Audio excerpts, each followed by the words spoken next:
today we went out for the first time.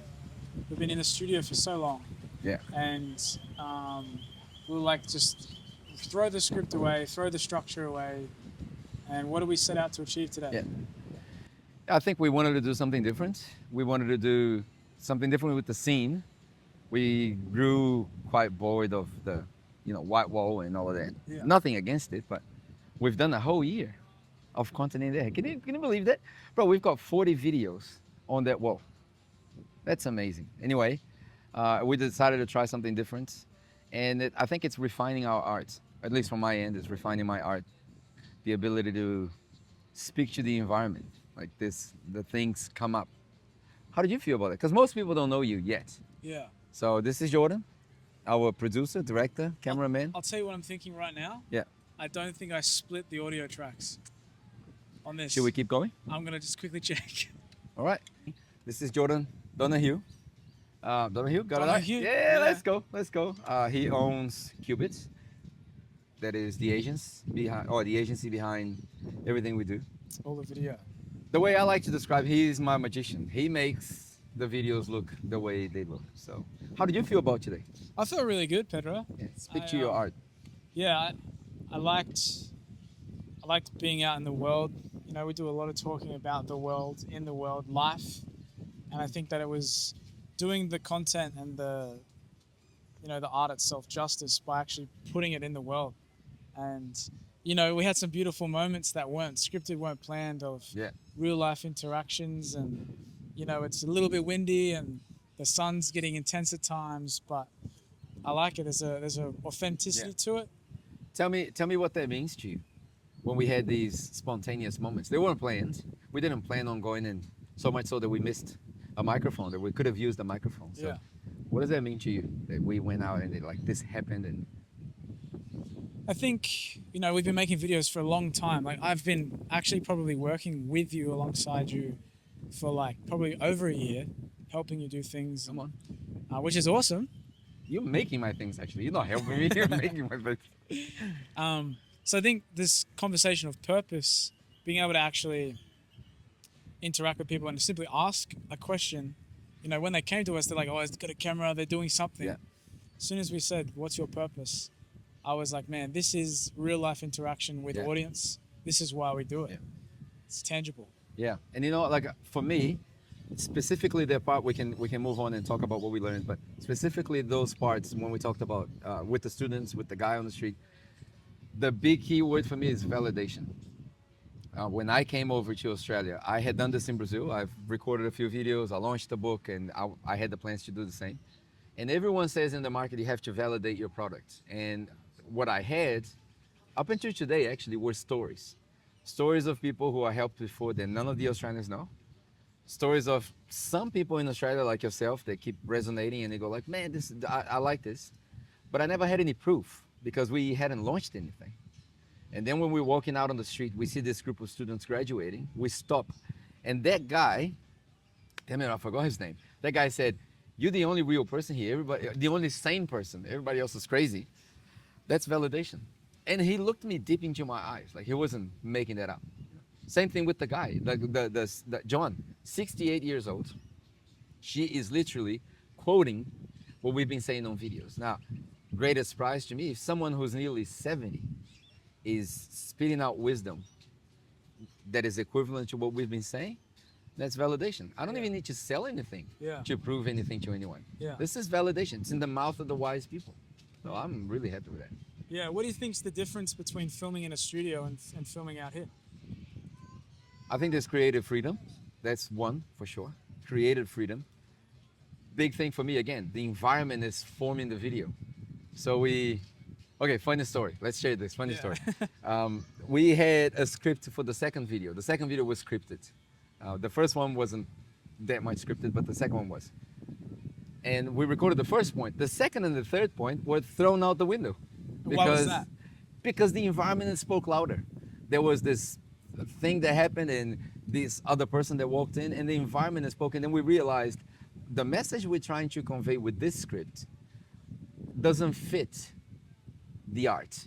And I've always treated my thing as art, like I'm making art.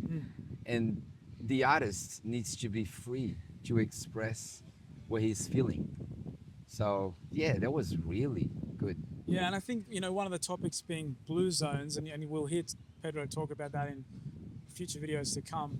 But even like walking in the places that you've had revelations, and, Yeah. it's just actions speak louder than words, man. Yeah, yeah. I think the video speaks for itself. Yeah. I mean, I can't wait for everyone to watch these videos because first they look great. Yeah. Because I'm in it. No, not really. They This look guy. great because the locations are great. Yeah. Jordan is in it, in one of them, so Yeah. that makes it look better. But second, I think we went really deep. It's a challenge I've always have. My tangents. I go here and there, and even now I'm forcing myself to stay on topic. And this is not supposed to be forced, but I think we managed well. We managed the distractions well. And let me say this before we talk about the Blue Zones. This video is probably going to be watched and enjoyed and savored by our community. Everybody else on YouTube will probably dismiss this video. There's no editing in this video. This is one of those, we don't want to do any editing. We just put the mic on because the camera wouldn't capture the sound. But in having this conversation, I think our community will realize what we were talking about in the car.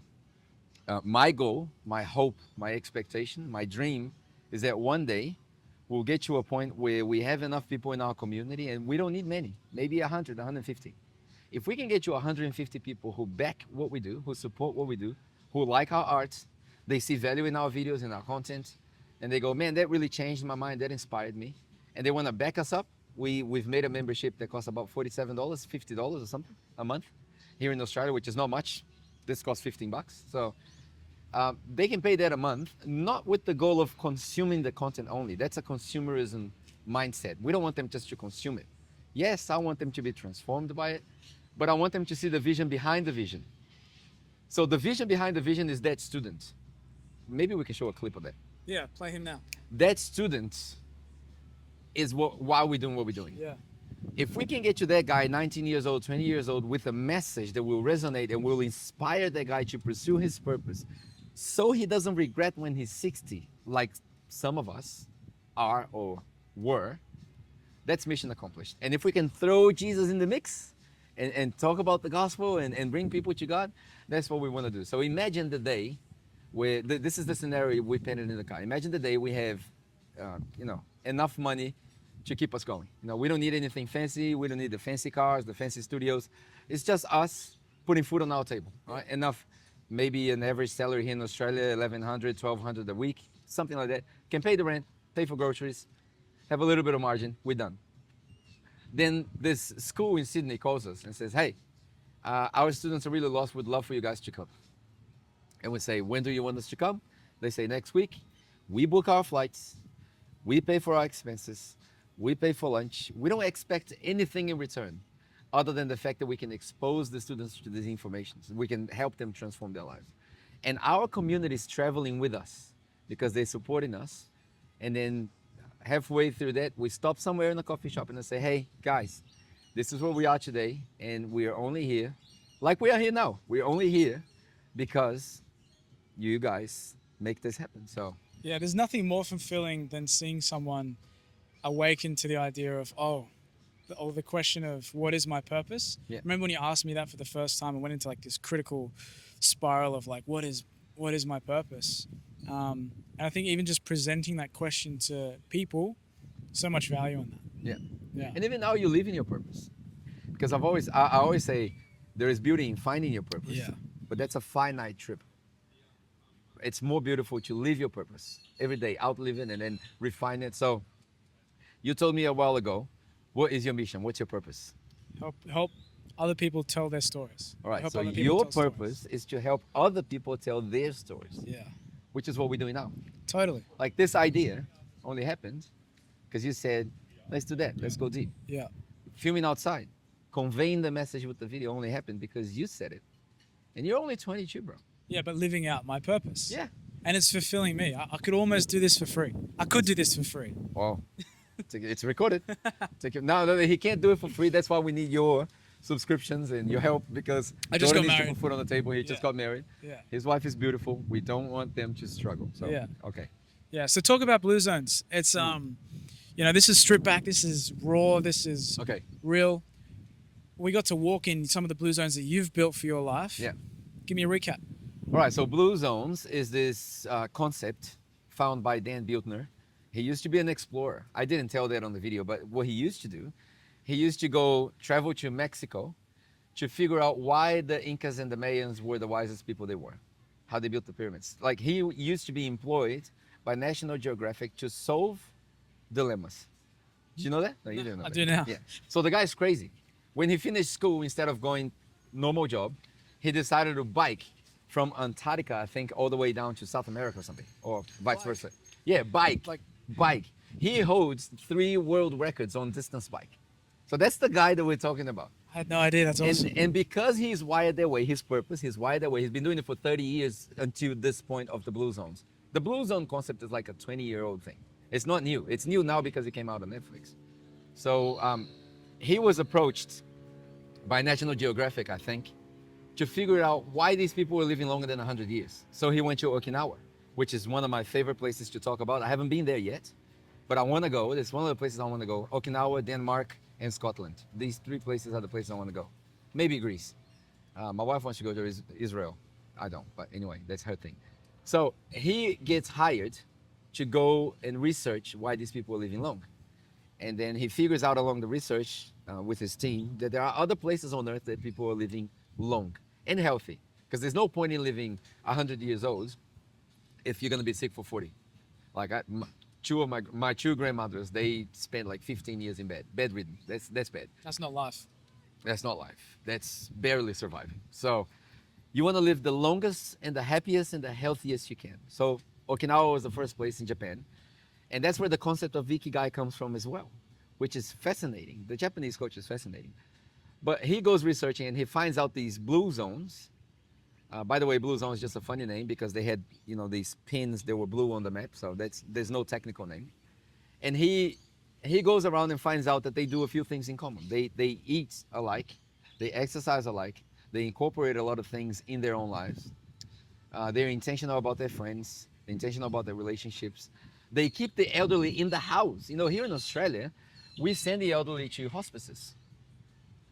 I can't think of anything more cruel to do to my mom. Have you ever been in one of those places too? Yeah, bro. Oh man, It's sad.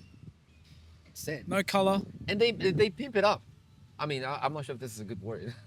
They pimp it. They pimp it up. Like they make a whore look like a pretty girl. Sorry, the language is bad. I don't know how to pronounce or how to use any other word. But they make these villages for the elderly people to play golf. And they have these, 3 meals a day, the chefs on, like a cruise, right? But what they fail to show you when you go see that thing is that on the back of that, some people die lonely that day, and they are just dragged out by the ambulance. No one sees because they go out the back way. That's really bad. I don't want to do that to my parents. I want them to stay with me. Now, I live on the other side of the world. That's quite impossible. But I would love for them if they say, okay, we're done. We finally retired. I doubt my old folks are going to retire. They're crazy. They're workaholics, both of them. Sounds like someone I know. Yeah. Who? They love what they do, man. My dad's an engineer. You should see him. Like, he would sit down on the chair at 7 o'clock in the morning. And if you don't take him out of that chair by 10 o'clock at night, he will go overnight. Wow. Just looking at drawings. Like, he's crazy. Literally crazy. Thomas Edison kind of crazy. And my mom just loves doing what he does. So I don't think they'll retire. But if they did, I would love to bring them here. So that's the concept of blue zones. Like, they live longer because they eat well. So 80% plant-based, that's their diet. And it's not vegetarian. There's fish in there, there's chicken, there's eggs every now and again, there's meat once or twice a week. So that's good eating habits. For me, it's more about how you eat instead of what you eat. I think the name in Japanese is Ichi Hachibura, which is the concept of eating to 80% of your capacity. Yeah. There's probably primitive roots to that, because if you're not full, an emergency happens, you can run. And when we study those things, going deep into the blue zones, obviously you can't go to Okinawa now, 2024, and study the last 20 years since the year 2000 on what they were eating and what they are doing, because that's not going to work. That's the new era. You have to go back 100 years to figure out what the people who are 100 now were eating when they were 12. And that's like traditions and generations of recipes and customs and all of those things. So And the thing I like about this, and when you introduced me to the topic to me, was, this was the blue zones were places that were discovered and researched, but then you went through and were like, what, why can't we just create this in our own life? So there are some elements though that we can create, manufacture, and dictate. that's a great interruption. You're a great interviewer. That's why I need you. I was gonna go all the way down to the I blue was just zone. reeling you back in, bro. So yeah, I mean, Dan, when Dan is doing I'm calling the guy by the first name like I'm friends with him, because I've read all of this stuff and I'm passionate about it. But when he describes it, he says, some of these things you can change, some of these things you can't. I disagree. I think you can change all of them. There are 9 common areas on the blue zones. He calls it the powerful 9. What you eat, how you exercise, your grounding. So the people in Japan, for example, they have shrines in their homes, and that's for perspective adjustments. So what they do, because they don't practice same religion as we do, so they get up in the morning. Most of them are Buddhists. Some of them are I forgot the name, Taoist or something. But they have these shrines in their homes that is literally dedicated to a 5 or 10 minute prayer to their ancestors. But it's not like they're talking to the ancestors. It's just like honoring the past. And the reason why they do that, it's because they think our ancestors, they were warriors, they were samurais, they fought the battle for us to be here. Therefore, I'm going to appreciate today.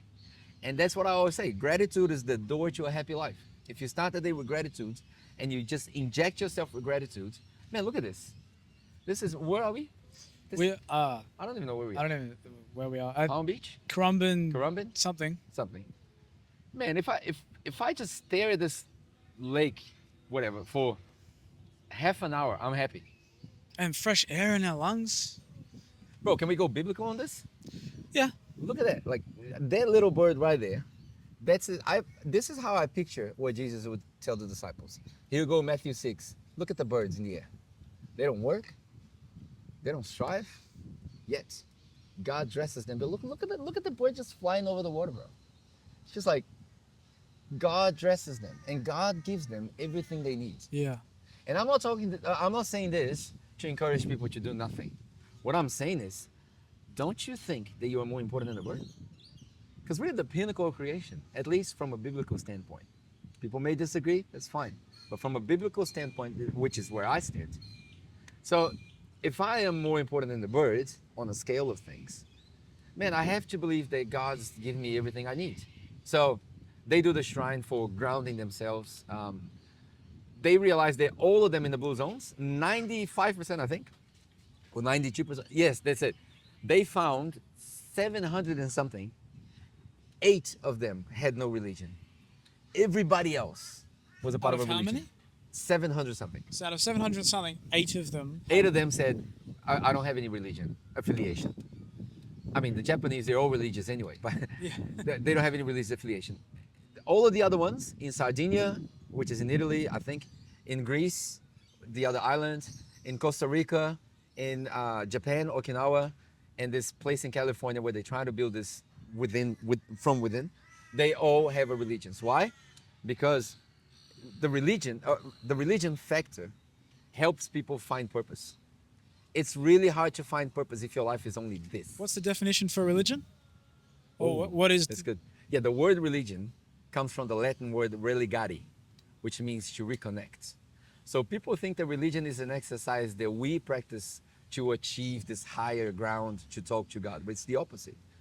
The definition of religion is the exercise that God performs to come to us. Now, God may come to you through the wind, a whisper, a voice, meditation, Jesus, There are many ways to God. I think the only way is Jesus. But again, that's me. I don't want to force people into a religion. I highly recommend that you have a look into Jesus and Christianity. I think it's the only religion that actually makes sense. Yeah. But I could be wrong. But in saying that, the definition of religion is to reconnect with God. So religion is a good thing. And I think meditation is religion. You reconnect with nature.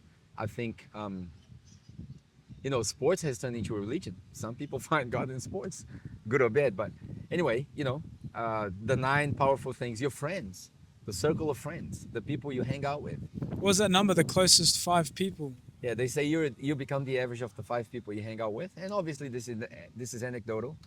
This is not scientific based. You can't measure that, but think pragmatically.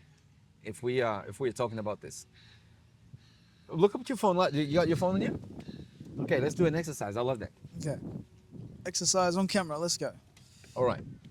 Okay, what do you need? Well, open your text message. Okay, here we go. Yep. Discarding your wife. Who was the last person you sent a message to? On a regular basis, maybe. That's probably a better question. Yeah. Well, you, Mhm. Pedro. Not sure if this is good or bad, but you become some like 20% of you Yeah. will be me. The other one was my best man, Lockie. Lucky. Okay. Another Yeah. 20% is Lachlan. That's a terrible combination. Pedro and Lachlan. Wow. Yeah.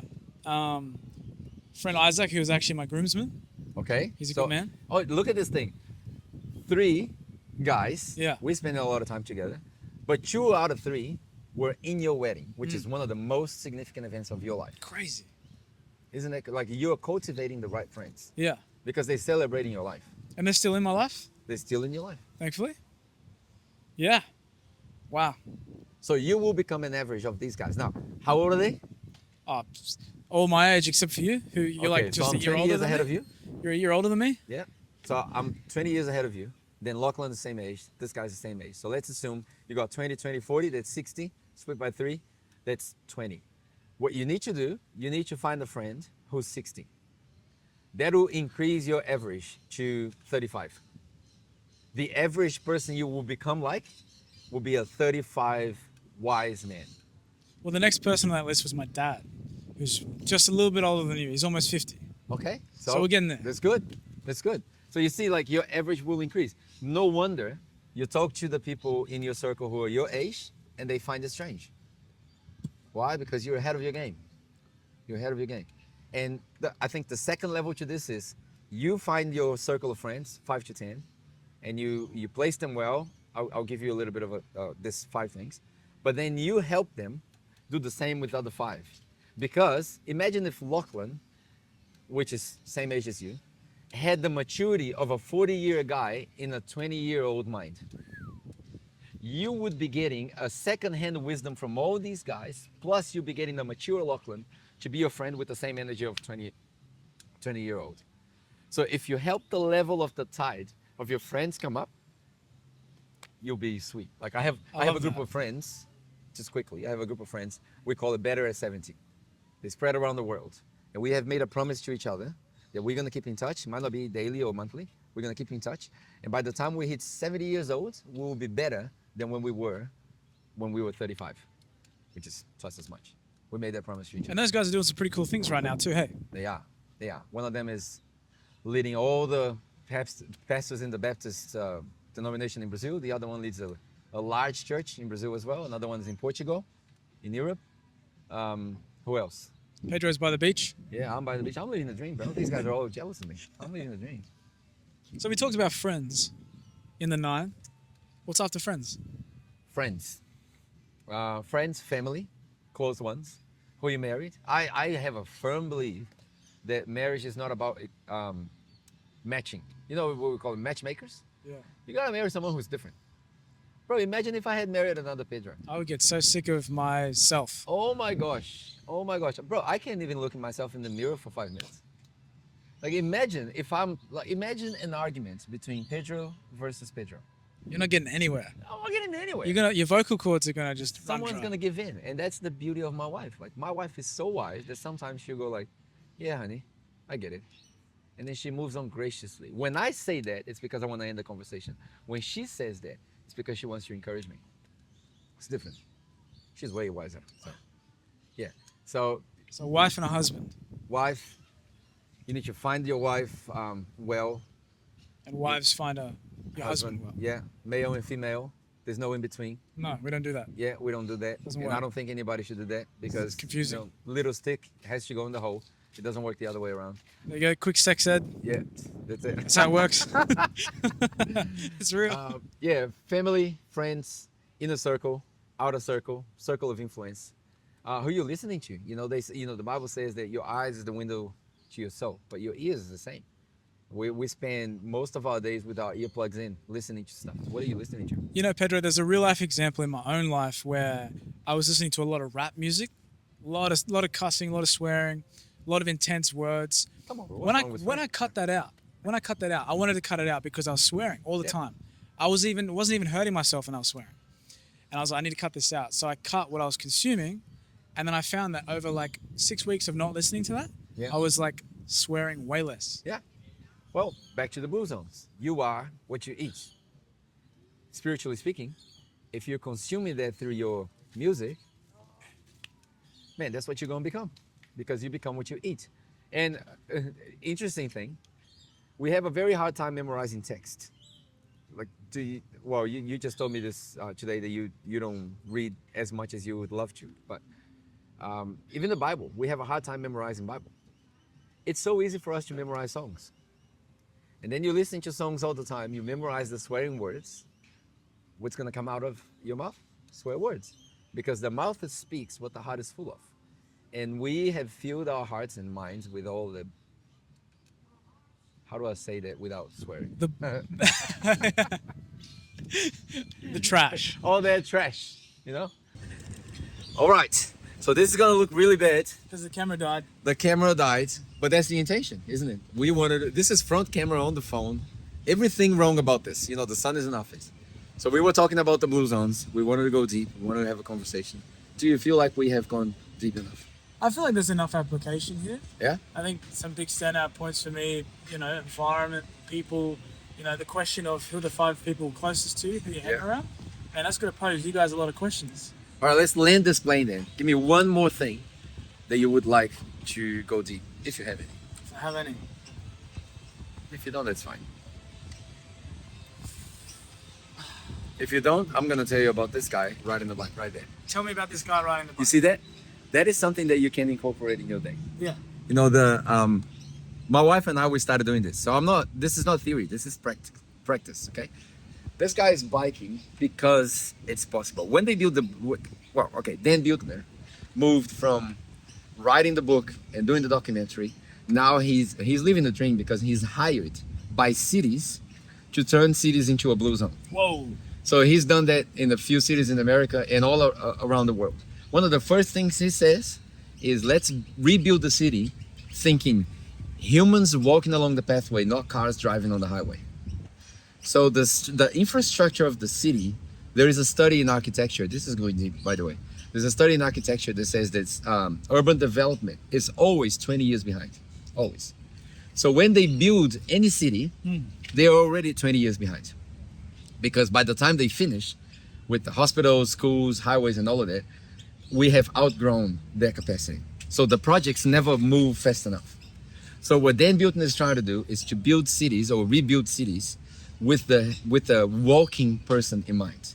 So shared spaces, close distances, pathways. So there are 2 things that Dan Buettner says about work-life balance situation. One, you should be able to drive less than 15 minutes to work. Yeah. Less than 15. If you drive more than 15 minutes, it's a waste of time, and there's a very high chance, according to probability and research, that you're going to get depressed because of that traffic.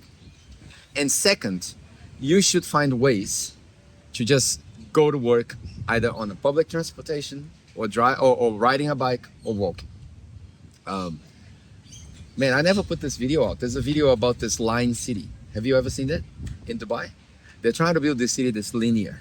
Oh, the they call it the line. I think. Yeah, the line. Yeah. So it's super high. Yeah. And things are like, you get to this block and then you have the school, the hospital, everything in this block. Yeah. And you can literally get you anywhere in the city in 15 minutes. Now, sounds like utopia. Sounds like that TV series, the 3%, and the rich are going to get the best and the poor are going to be thrown out somewhere, which I don't doubt in the world that we live in. Totally. But the concept is good. So how do we do that in our lives? Well, first of all, get a bike. Bike 1 or 2 days a week. Second, if you can't get a dog, I'm shooting myself in the foot because my daughters want a dog.